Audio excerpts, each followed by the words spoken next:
This video is going to show you how to play one of my absolute favorite games called the dice game.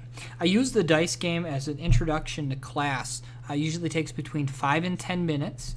And there's a lot of different variations you can use to make it applicable to your classroom and your students. But this is one of the easier ways to get started. So in the dice game, you have sets of dice. Now I like to roll the first set of dice here, which gives me a 2 and a 5. So if I have 2 and a 5, that gives me a target number of 25 or 52. Now, I teach middle school math, so usually they're going to pick 25. So we'll make that our target number. Now down here, we have, if I don't click with the pen, the usable numbers for this problem. So in this one, it would be a 1, a 2, 3, 4, and 6. The goal of this problem is to find a solution by using each number exactly one time. Now, I know that if I did 6 times 4, that would give me 24. I know if I did 2 minus 1, that would give me 1.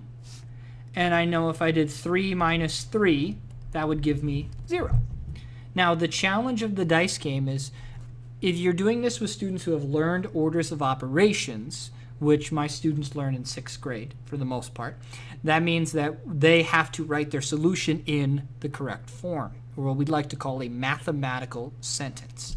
So what I'm going to do here is I'm going to write it up here in red. I'm going to do 6 times 4, which gives me 24. And I'm going to go plus, and then I'm going to put in parentheses 2 minus 1. Now, it doesn't have to be written in parentheses, but that's not a big deal. I like to have my students at first use more parentheses than are necessary. We can get rid of some of the extras later. So then I would have my student write below here, 24 plus 1 minus 0 is equal to 25. We now have a correct mathematical sentence, and they have one solution to the dice game. Now, one of the things that I like to do with the dice game here is I will frequently try to incentivize more than one solution. So this student would have the option of being done right now, or they could do another solution for some type of classroom prize. I like to use classroom currency called SPs, but you could easily do small pieces of candy, that type of thing. So let's do one more just to see if we can make it a little bit more challenging. I'll try to pick a tougher set of the numbers this time. So I roll the dice and I get a 6 and a 2. So my target number is going to be 62 this time. Let's roll our usable numbers. So this time we get, and this one is going to be a little bit tougher, we get a 1, a 3, a 4, a 5, and a 6. So this one did really turn out to be quite a difficult problem. I actually did 4 cubed, which gave me 64. I did 6 minus 5, which equals 1, and then 1 times 1 gave me 1. So I used every number exactly one time. The correct form for this to be written in then would be 4 cubed, and then I'm going to go minus 6 minus 5, and then minus 1 times 1.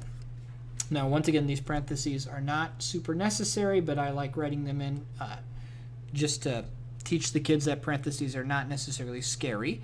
So this ends up giving me 64 minus 1 minus 1, which is equal to 62, which is our target number. Once again, I would try to get the student to do more than one solution if applicable, but frequently it gets tough to find the solution quickly.